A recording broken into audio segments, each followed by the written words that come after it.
Welcome to the Isaac Myos podcast. I'm your host, Isaac. Today I'm with Khendriix, a music exec, social media wizard, and speaker. Khendriix, welcome to the show. Yo. Thank you for having me. Yeah. So I guess let's just get right into it. So what got you into, you're in a lot of different businesses. So what got you into each of them? Well, music, what got me to the music business was a few years ago. I was in college and I had a friend. He was kind of like the big man on campus, so to speak. And he had his own label and he had his own things going on with music as a business. And I always kind of see that and always knew I could do it inside, but at the time I didn't know how to the people to go to, where to go, how to do it, how to set it actually up. But yeah, it kind of inspired him. He kind of inspired to have a music business. But as far as music by itself, music's always been a huge part since I couldn't remember. I was always inspired by music. Music has really set the tone for my whole entire life. I rely on that for a lot of shit. Music's got me through bad mindsets. It's got me through bad times. And but the music business, I say I've been in the music business for about 3 years now. Yeah. So who are some of your favorite artists growing up? Pulling up my pants. Excuse me, what? Some of your favorite artists growing up. My favorite artist. That's a good ass question. I'd have to say, are we talking about like new school or old school? I guess both if you like both. Mine is like everywhere. So Wow. So I guess some of the newer names. Newer names, yeah, let's do that because all the old people, they don't need any clout. Let's I'll shout out some new people. A lot of people that I like right now was I don't know where you're at. Where are you located at? I'm in Minnesota. Minnesota, okay, yeah. A few good people out right now. I'll say Shorty. I'm from Maryland, the DMV, but definitely Shorty right now. He's a really good artist. He's been very consistent throughout the years. Mainly because I used to be on I used to market for him. I was on the little street team way back in the day. Yeah, so that's why Shorty that's a really good artist right now to look after. Who else? It's weird as it sounds. I'm in the industry, I'm in the business. I really don't have a favorite artist. Mm-hmm. Yeah. I kind of look at it. It's kind of like what are you into? I like Drake was like the first artist I started listening to, but then I got into what are your interests? What are you interested in? Like, what makes Isaac tick? Like, what do you like?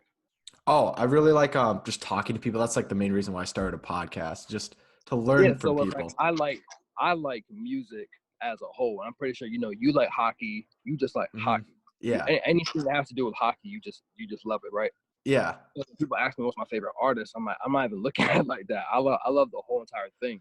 So I like the art of it. I like the doing it. That's why I like it about it. I really don't have a favorite. It's really hard for me to pick a favorite. I'm pretty sure you can hear me good, all right? Yeah. Okay. So, cool. As a music executive, what do you do? My Instagram was jamming earlier. Music executive, it's a really lucrative position. It's a really you're really doing a lot of things. But I would say to sum it all up, what you're really doing is you're really creating an opportunity for your artists. You're really trying to set things in order. So I'm an A&R, I'm a music exec, I'm a manager, I'm a booking manager. I'm playing a lot of hats right now because we're not really that deep. But as far as right now, I have an A&R, two A&Rs in Maryland and Virginia, and we kind of look for artists in different areas. But as a music executive, I'd say the word executive, make the final decision, make the decision. I'm kind of the orchestrator, if you would say, as a whole entire label. So I'll look for the talent, I see the potential. We'll work out plans like how can we make this really the business side of music. We're really trying to make this actual thing. It's kind of like in the hockey, the sports representation business. Looking for athletes. I'm trying to brand and package them up and send them to hopefully they can land a big contract. That would be sports. And the same thing with music. Try to get them in the industry, getting them a record deal, get them distribution. Get them to just trying to polish them up and prepare them for the industry. So that's kind of what my job is right now. Yeah. So when you're looking for these artists, what are you looking for and what do you see in them? How do you see the potential? It's a good ass question. I'm Heart of Music Entertainment. That's the name of my company right now. And what I'm really trying to do. Quan was good. Instagram Live. I'm trying to interact with people in here. What we really try to do is labels have I don't know if you know about record labels or anything, but we have a terrible name. Terrible name. If you look on the internet, Twitter, Instagram, you'll see, oh, don't sign to a label. Oh, labels are trash. Oh, be independent. Stay independent. Don't stay away from labels. Labels this. We're just getting completely bashed. And what I'm really trying to do, I'm trying to completely change the narrative for that. So I want to be the label to say, hey, those people, don't even think of us as a label. Think of us as we're a family. You know what I'm saying? I'm trying to completely change the narrative of what a record label is. I don't want people to think, oh, we rip off artists. Oh, we claim all the masters. Or we don't do this. Or we don't care. We just want the money. What I'm really trying to do, what I look for in an artist is not, I don't look for numbers. I don't look for the things that other labels do. I don't look for, fans, or I don't care about any of that. I need to know about hearts. That's what I care about.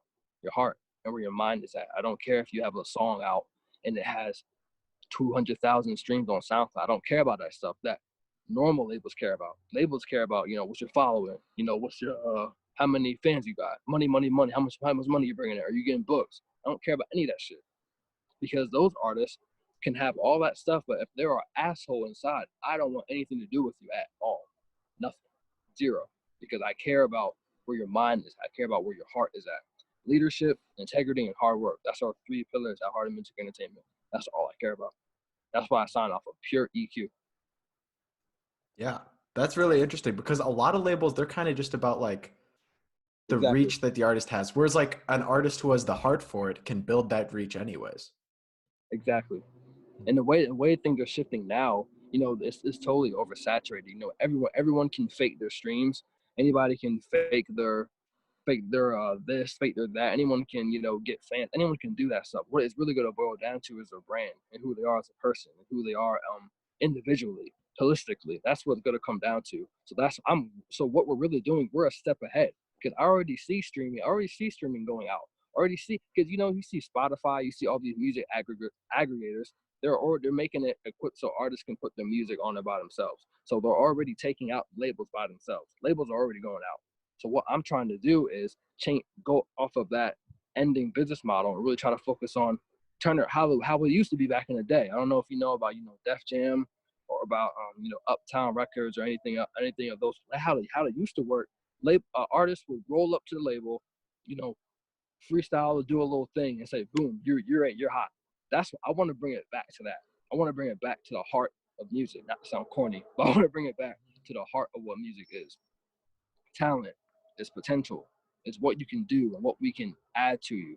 I don't care about streams. I don't care about, yes, that stuff matters. I'm not saying it doesn't matter. I care about streams. Yes, I care about, if you can not just freestyle, but actually make a record. I care about that stuff. But the true pillar, what I'm really trying to do is really revolutionize. I don't remember your question.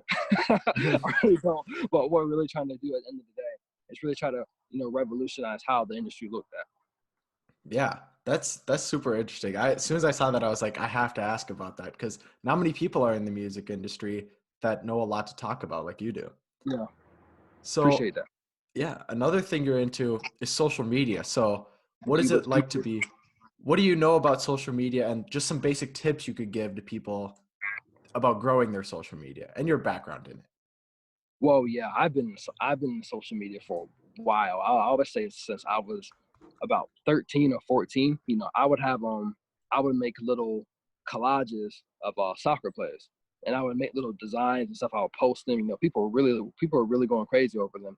And I always always wanted to put out something. I always wanted to see what I could do. I wasn't much of a consumer of content. I was always trying to say, what can I put out that can make someone look at it? So I was always in the social media. I was in social media forever. But when I really started taking it seriously, it was about a few years ago. I run an agency, VivoMedia Group. It's a creative agency. We're really trying to work with high-end clients right now. We really don't have any right now because the world's on pause. So there's not really a whole lot of opportunity there. So what we're really doing right now is focusing on what's going on. Am I live? We're good? You hear me? Yeah. Okay, cool. yeah. So what's really going on right now is branding. So we're really trying to put our name out there for our social media. But what I know about social media, I mean, whatever it is, Caleb, what is good? Media. I mean, the whole ins and outs, how to do it, every avenue. You know, that's something I really spend a lot of time on because at the end of the day, you know, that's really important is in this generation. So yeah, Mhm. I don't know if I So answered the question. I'm sorry. yeah. So just what are a few things, a few basic tips? Because I'm sure you know like a lot of expert advice, but just some basic Yeah. tips that viewers could take away and use on their own social media. Well, I mean, yes, okay, that's a good question. So right now, you know, everyone is scared to post stuff. You know, there's a lot of people that are you know, they're hesitant to put something out. You know, but as you can imagine, you know, like I just told you, I've been doing this since I was like 13. I was doing this since I was like 13, 14 years old. So I never had that, you know, I never had that fear of putting something out. I've been doing it since I was a little kid. So that's why I'm so desperate to convince, well, not convince, but to, you know, just educate people on it. You know, just so the first thing I would do, you know, if you're an influencer, if you have a podcast, if you're a, you know, an engineer, if you're a, I don't know, anything, just put out content. Like put out content at like a crazy amount of content. It has to be good. It has to be, you know, great. Tell your story. Don't put on the front. You know, just put it out. It doesn't have to be. Everyone thinks they have to be fucking Michelangelo or Picasso when they put content. It doesn't have to be perfect. It doesn't have to be immaculate. It doesn't have to be the Sistine Chapel. It can just be something. It can just be a little video, a little clip from this. You know, just so you know, hey, my name is Isaac and I have a podcast. If you guys want to listen to it, you know, go check it out. I mean the world to me. Boom. That's it. It's a piece of content right there. So I want people to get into the reps of it because everyone thinks that, oh, when my first video has to go fucking viral, has to be on TechCrunch. Like, no, that's not how it works, bro. Like, it's consistent. It has to work over time.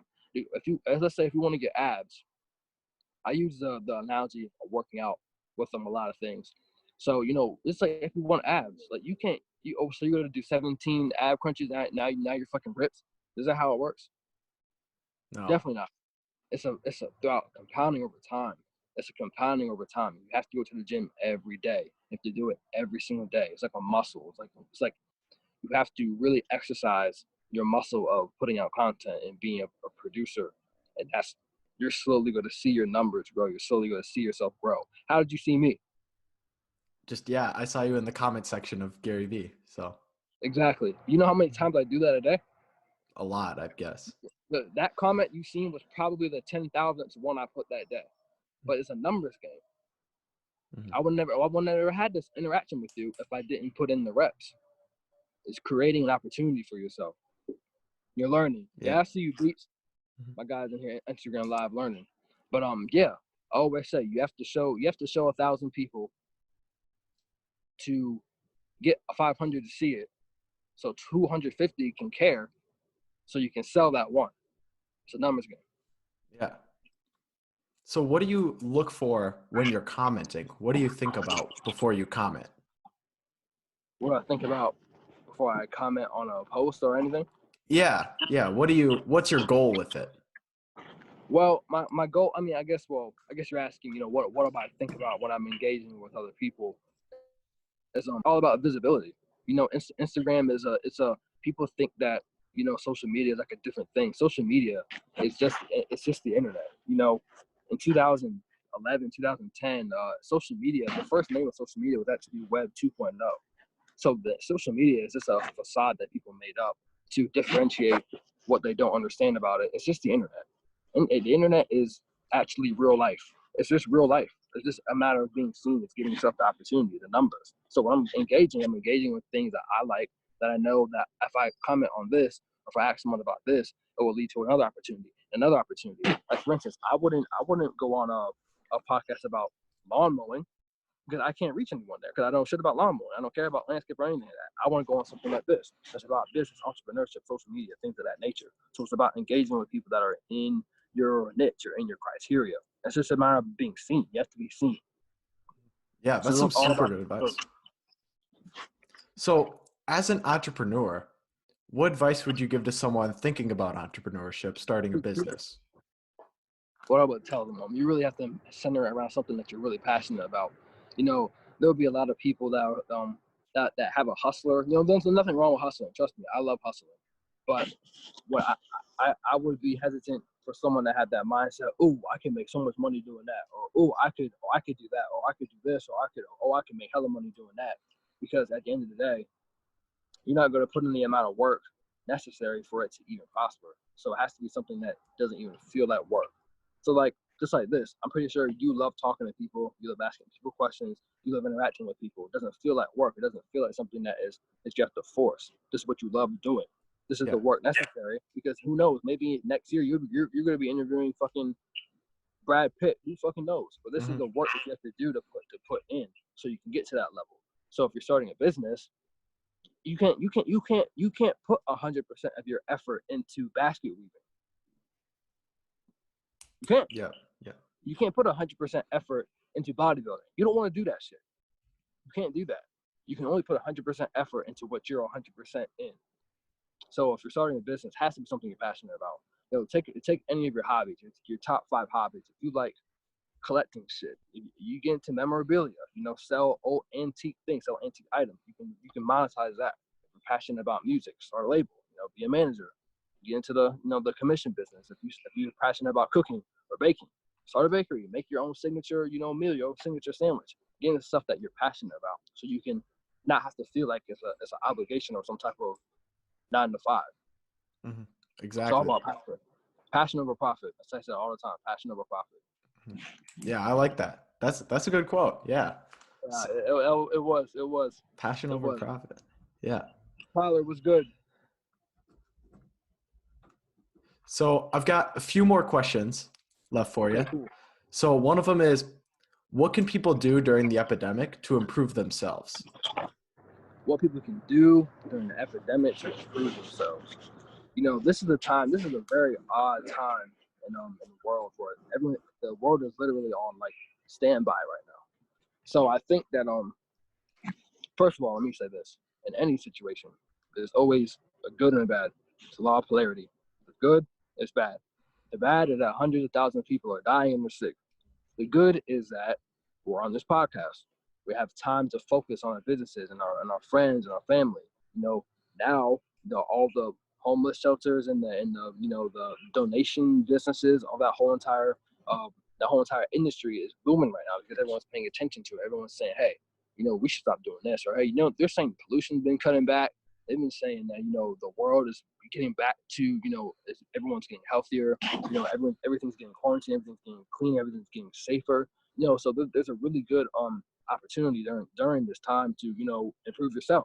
Look, this is your time to get your shit together. Like if you've been half-assing on your YouTube channel and you're like, shit, I just never have time, always at work. Now you don't have a fucking excuse. Now you have all the time in the world to do it. Now you have all the time in the world to sit and get on the drawing board and say, okay, how do I want to go about doing this? How do I want to go about doing that? The thing is that I don't think time was people's problem, Isaac. I don't think it was a lack of time.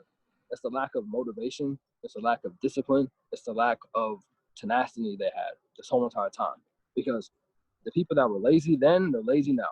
Now they're saying, at first I didn't have time, but now I just don't have the motivation. You give them motivation. Oh, well, I don't know who to ask for help. You give them someone to ask for help. Oh, well, I don't have the money. You give them the money. Oh, well, I don't know what to do. They have excuse after excuse after excuse. So this is the time to really look at yourself and fix those things about yourself, because you're never going to get anywhere. You're never going to prosper if you don't have that time with yourself. And there's no better chance than right now, while the whole entire world is paused. Like seriously, we're a pause. We're stuck in time. Everyone's inside the house. Everyone has too much time on their hands. So instead of watching fucking Netflix and goddamn Tiger King and shit, you can actually be trying to build a foundation and build something that's going to help you in the long run. Yeah, that's some great advice. Yeah. So I have another question, bringing it back to music for a little bit. What advice would you give to new artists, people trying to get into the game? Yeah, new artists. I say this all the time. You have to be different. The music industry is getting oversaturated day after day, second after second, and within the last 13 minutes of our conversation, there's been like 12,000 new artists that just woke up and said, oh, I want to be an artist, and they dropped the song. So it's a really saturated market. So you have to be, anytime a market gets saturated, supply and demand, how are you going to differentiate yourself? You have to differentiate yourself. This is the bottom line. The supply and demand. There's too many artists. There's too many this. There's too many that. So you have to be different. And when I say be different, I don't mean, get tattoos all over your face and become an asshole and prank and snitch on everyone. That's not what I'm saying. What I'm saying is, try to really go 100% to yourself. Because once you're 100% yourself, that automatically makes you different, because no one can be exactly like you. And you can't be exactly like me. So when I say be different, I'm really saying be 100% you. So don't try to be like someone else. Be exactly like yourself, which will ultimately make you different. So yeah, any big artist right now, you have to be different. Have to be different. Yeah, I guess that would also apply to like social media in general. Hell yeah, has to be different. Yes, you have to come with something. You have to bring something to the fucking table. You can't come up in here with nothing. You can't do the same shit. I can't be Eric Thomas. I can't be Gary Vee. I can't be those people. I can only be me, and you can only be you. So when you're coming in the game, music, art, this is anything. This is not even being an artist. This is anything. A business. You can't open up your business. You can't open up Johnny's donuts right next to Sammy's donuts, and y'all doing the same exact thing. What are you gonna be different? You have to have cheaper prices. You have to have better service. You have to have better donuts. I mean, you have to be better. You have to just be fucking better and different. That's what will make you stand out. And you have to have consistency too. Yeah, wow. Viewers are getting a lot of advice in this podcast. This is a lot of value. Yeah. Some fucking gems. Yeah. So the last question I have for you today, Johnny, what is good? How can our viewers get in touch with you, connect with you online? Because I know got a platform. What? I'm a real humble dude. I'll answer a DM. I'll answer a fucking handwritten letter. I will answer a fucking telegraph. I'll answer anything. You can DM me, email me. You can request to be on Zoom. You can fucking attach a letter to a dove and have it fly to my house. And I don't give a fuck how you get it. I want to get in contact with you no matter what. I'm on every platform. I'm on everything. I have every single way possible to interact with someone on the web, internet, so on and so forth. Mm-hmm. Yeah. I'm not that guy. Oh, you have to talk to my assistant, and then maybe I'll get back to you. No, seriously, just hit me up. Yeah, we'll have his Instagram linked below when I post. Yeah. It. So yeah. Hendriix. Khendriix. Yeah. On everything. All right. Well, Khendriix, thanks for being on the show. It's great having you on. Thank you, man. I appreciate it. And one more thing before I leave. Yeah. The quarantine right now. Just to go back to, I think that was the last question. Really take advantage of this time, you guys. Like this fucking crazy. Like, we're in the house. Like, stop watching TV and the news, and stop put the Xbox away, bro. Like, that PlayStation is not doing nothing for you. Need for Speed is not gonna buy you a car. Like, this stuff. Like, stop. Like, get out of this consumption mind zone, man. Take advantage of this time. Like, what are you doing? What are you building? Just really try to, everyone can have fun. I'm not saying you can't have fun. Everyone has. I'm pretty sure that you probably try to draw. I don't know what you do on your free time. Everyone has their escapism, but I don't know, man. Just fucking escapism, dude. Like, you have to build something, bro. You have to do something. Every single minute, every single second matters, because a fucking meteor can wipe us out and boom, we'll be dead. Like, what? Like, everyone's moving like we're coming back tomorrow, and that's never guaranteed. So before we close, take advantage of this live. Everyone on the live, even you guys. Yeah, I'm talking to you guys. Take advantage of this goddamn time to really set back and think about what the fuck I'm doing, and really try to build a foundation. That's my advice. Thank you, Isaac, for having me. I really appreciate it. Yeah, thanks for coming on the show. It's great having you on. No problem, man. Yeah, I'll be in touch. I mean, you take care. Yeah, you too. Where is this gonna be at? Let me know so I can, Yeah, in like next week it'll be posted. I'll plug it on my Instagram story. Also DM you when it's up. Okay, cool. Like video and audio. Yeah, video and audio will both be linked in my bio. Okay, cool. Yeah, make sure you send it to me so I can post it about you and shit. Totally, I will. All right, man. Peace. Nice talking to you. Yeah, see ya.